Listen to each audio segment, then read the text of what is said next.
আজকে চলে গেছিলাম উইদাউট ইনভিটেশন একটা বিয়েবাড়িতে। তো প্রথমবার এক্সপিরিয়েন্স করার জন্য। এই ডেটে অ্যাকচুয়ালি আমার একটা বিয়েবাড়ি ছিল বাড়ির কাছেই, কিন্তু কোনো কারণবশত স্পেশালি সেটা ক্যান্সেল হয়েছে। তো রুমেই ছিলাম, আমার একজন দিদি বললো যে মিদনাপুরে ওর একটা বিয়েবাড়ি আছে, তো সেখানে যদি ওর সাথে যাই। আমিও এক কথাতে রাজি হয়ে গেলাম, বিয়েবাড়ি কে মিস করতে চাই বলুন তো।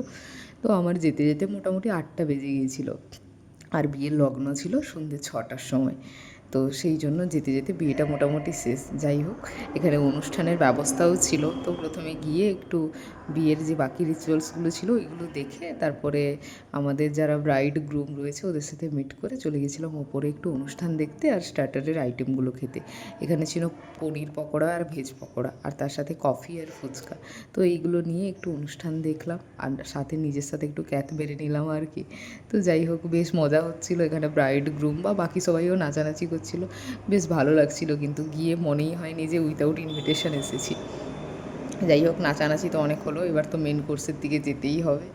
তো বেশ সুন্দর করে একটা কলাপাতা দিয়ে প্লেটটা সাজিয়ে দিয়েছে, আর তার সাথে দিয়ে দিয়েছে আজকের মেনু কার্ড।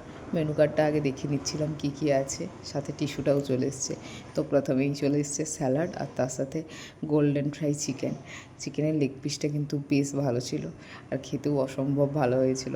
যাই হোক, চিকেন দিয়েই পেট ভরালে হবে না, আরও অনেক আইটেম আছে।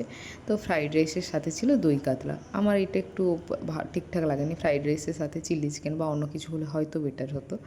যাই হোক, কাতলাটাও খেতে কিন্তু বেশ ভালো ছিল। তারপরে চলে এসেছে সাদা ভাত আর মুগ ডাল, তার সাথে পটল চিংড়ি। তো এটা দিয়ে মোটামুটি একটু খাওয়া শেষ করতে না করতেই চলে এসেছে আজকে সোজ টপার মাটন, যেটার জন্য এতক্ষণ ধরে ওয়েট করছিলাম। মাটনটা বেশ ভালো সিদ্ধ হয়েছে আর খেতেও অসম্ভব ভালো হয়েছে, তাই আমি আবার রিপিট করেছি। আর তার সাথে কালাকাঁদ আর রসগোল্লাও ছিল, আমি নেইনি। যাই হোক, আজকে এটুকুই, দেখা হচ্ছে পরের